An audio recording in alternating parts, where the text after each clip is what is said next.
What if I told you that the biggest lie in gardening is that plants need sunlight to grow? And what if your darkest corner is actually hiding the easiest vegetables you'll ever grow? Most people give up on gardening for one simple reason. They believe they don't have enough sunlight. Maybe your backyard is covered by walls, maybe your apartment barely gets direct light, or maybe every plant you tried just died slowly in the shade. So you start to think the problem is you. But here's the truth. It's not you. It's what you were told. There are vegetables that don't just survive in the shade, they thrive in it. And almost nobody talks about them because they don't look impressive at first. No big fruits, no flashy colors. Just quiet, resilient growth happening where nothing else seems to work. In this video, you're going to discover a secret list of vegetables that can grow in total shade, even in places where the sun barely shows up. And once you understand how they work, you'll start seeing your space in a completely different way. Before we dive in, take a second to like this video, subscribe to the channel, and comment where you're trying to grow your plants. Is it a balcony, a small backyard, or just a window with almost no light? Because what you're about to learn might completely change how you see gardening. Now let's start with something that most people get completely wrong about shade. Most people think shade is the enemy of plants. They imagine that without direct sunlight, nothing useful can grow, and that belief alone stops them before they even begin. But here's what almost nobody explains in a simple way. Not all plants are built the same. Some plants are like sun lovers. They need intense light, heat, and long exposure to grow big and produce fruits. That's what people usually see. Tomatoes, peppers, things that demand attention and perfect conditions. But others are completely different. There are vegetables that evolved to grow in the shadow of bigger plants, under trees, hidden from harsh sunlight. Instead of fighting for the sun, they adapted to survive with very little light. They grow slower, yes, but they grow smarter. And once you understand this, something clicks. Shade stops being a limitation and becomes an advantage. Because in shady places, the soil keeps moisture longer. The temperature stays more stable. And the plant doesn't suffer from extreme heat. It's a calmer environment, and for some vegetables, that's exactly what they need. Now let's talk about the first secret vegetable most people ignore. Leafy greens. Not the ones you see in perfect sunny farms, but the ones that quietly grow in cooler, darker spots. Vegetables like certain types of lettuce don't actually like intense sunlight all the time. In fact, too much sun can make them bitter, dry, and stressed. In the shade, something interesting happens. They grow softer, more tender, less aggressive in taste. Instead of burning energy trying to survive the heat, they focus on developing leaves slowly and consistently. It's not about speed, it's about stability. And that's a pattern you'll start to notice. These shade-loving vegetables don't rush. They don't explode in growth. But they also don't collapse easily. They're forgiving. Which means even if you're a beginner, even if you failed before, these plants give you more room to learn, to adjust, and to get it right. Now here's where it gets even more interesting. There isn't just one or two vegetables like this.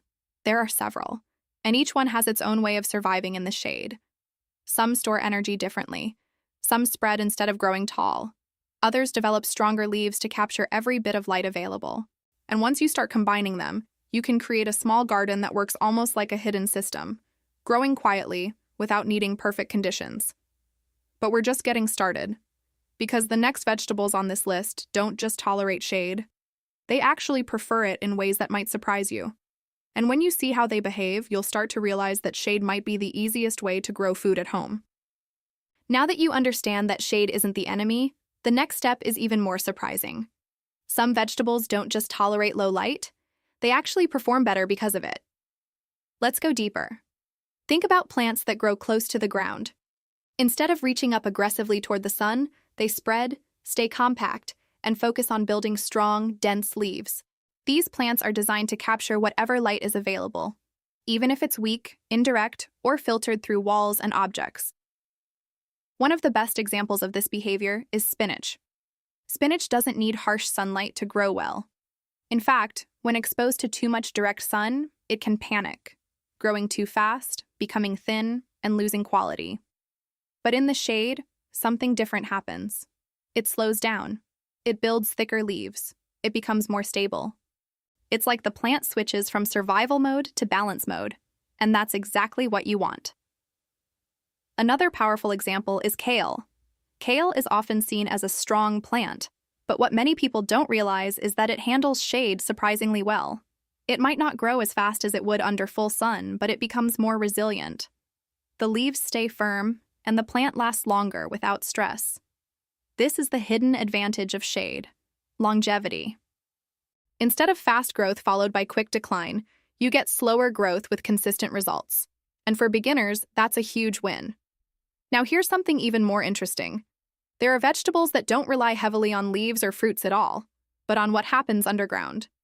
Root vegetables, plants like certain types of radishes, can adapt to lower light because their main goal isn't to grow tall. It's to develop below the surface. As long as they get minimal light and stable conditions, they can still form properly. And guess what shade provides? Stability, less heat stress, less water loss, fewer extreme changes. It's almost like creating a protected environment where the plant can focus on doing its job without constant pressure. But here's the mistake most people make at this point. They hear shade and think it means complete darkness with no light at all. That's not how it works. These plants still need light, just not direct, intense sunlight.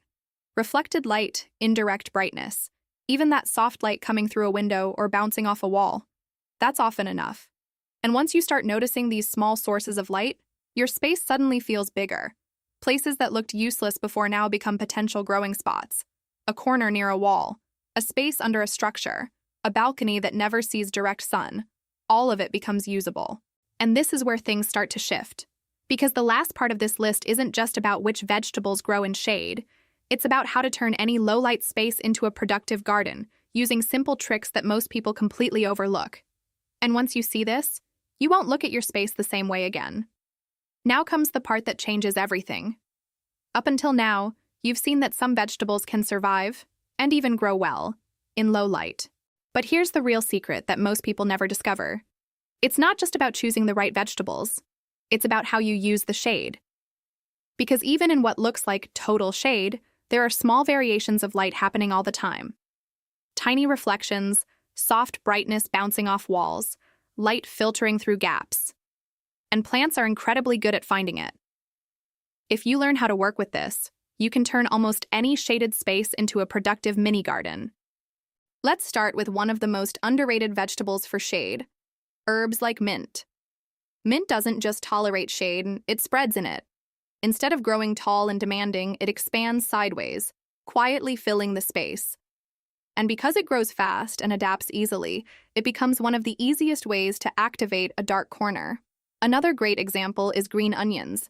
They don't need much room, they don't demand strong light, and they keep growing even after you harvest them. It's almost like they're designed for small, low-light environments. You cut, they grow back. Again and again. This is where gardening starts to feel effortless. Now here's a powerful trick most beginners never use. Instead of placing your plants randomly, place them where light touches indirectly. Near bright walls, close to reflective surfaces, or in spots where the sky is visible, even if the sun never hits directly. That small difference changes everything. Because plants don't measure light the way we do. What looks dim to you might be enough for them. Another simple strategy is grouping plants together. When you grow shade-loving vegetables close to each other, they create a microenvironment. The soil stays moist longer, the air becomes slightly more humid, and the plants support each other's growth. It's like building a small ecosystem that protects itself. And here's something that feels almost like a cheat code. Use containers you can move. Even if your space is mostly shaded, there are moments during the day when a bit of light appears. Maybe for 30 minutes, maybe for an hour. If you can move your plants to catch that light, even briefly, it can make a big difference over time. You don't need perfect conditions, you just need to be intentional. And when you combine all of this, the right vegetables, the right placement, and simple adjustments, something surprising happens. Your impossible space starts producing. Quietly. Consistently. Without stress. And that's when you realize the problem was never the lack of sunlight. It was the way you were taught to see it. Most people wait for perfect conditions to start a garden. Full sun, big space, ideal setup. But now you know the truth. Some of the easiest vegetables to grow are not in the spotlight. They grow in the shadows. And maybe the most powerful shift you can make isn't changing your space. It's changing how you see it. Because even in the darkest corner, there's always a little bit of light. And sometimes, that's all you need. If this opened your mind in any way, take a moment to like the video, subscribe to the channel, and share in the comments. What's the darkest place you thought was impossible to grow something? Because that might be exactly where your garden begins.